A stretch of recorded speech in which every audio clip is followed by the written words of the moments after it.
Good day everyone, I'm Judy and DAPIN, the fifth reporter of the Group 5, the Beverages Spirits.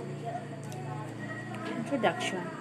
Only certain kinds of white grapes may be used, primarily a variety called Agni Blanc, although Colombard and Fol Blanc are also used, and specific distillation procedures must be followed, including two distillation in traditional copper pot, steels, and precise control of temperatures and quantities.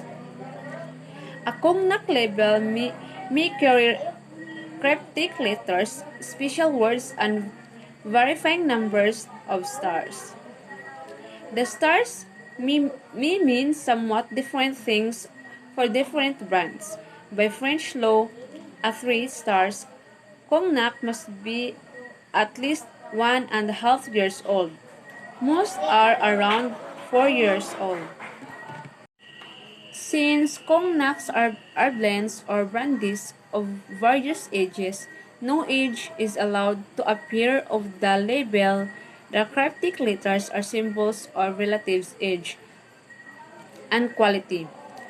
And these are as follows. V is OPEFX. The V is very, is superior or special, O is old, P spell, E extra or special, F is fine, and X is extra.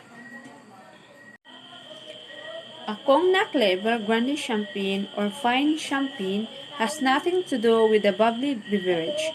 The French word champagne means filled, and the French bubbly and the champagne cognac both take the name from the common word. Grande Champagne is one of 7 cognac appellations, and generally, the more Grande Champagne grapes content, and the better the cognac. The appellations are as follows.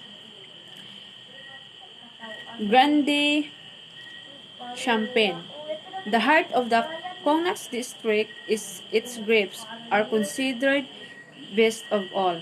Grande Champagne on the label means that the cognac was made from these grapes, and about 18% of cognac production fits this description. And the second is Petite Champagne. The next best grapes coming from the area that almost surrounds Grande Champagne. Petite Champagne account for about 20% of cognac production. Then Beverages.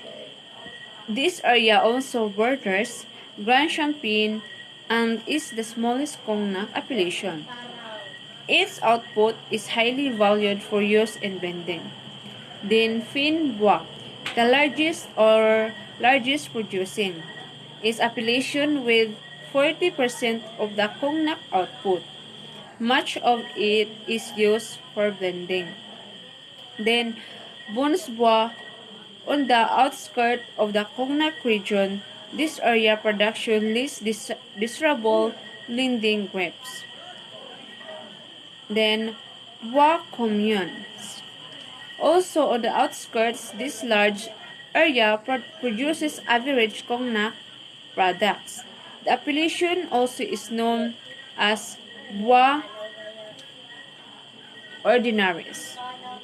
And the last is fine champagne, an appellation but not the geographic area. This meant that 50% or more of the product's grapes came from Grande Champagne and the balance came from Petite Champagne.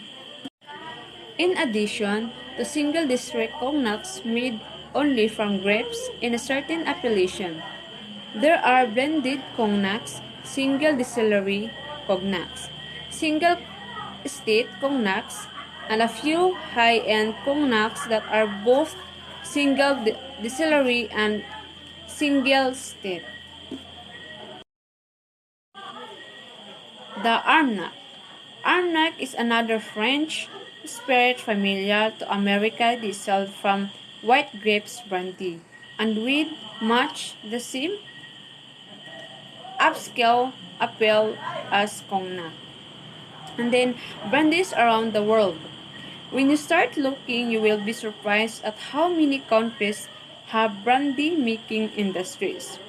The next few paragraphs can offer only brief introduction. And then last, Pumac, brandies, and grappa. There is one more spirit that, although it is not a brandy, is made in much the same way. In this case, by distilling the leftover skin, stems, and seeds from winemaking. These leftover grape pressings are known in Italy as Vinacia, in France as Marc, and elsewhere as Pomace.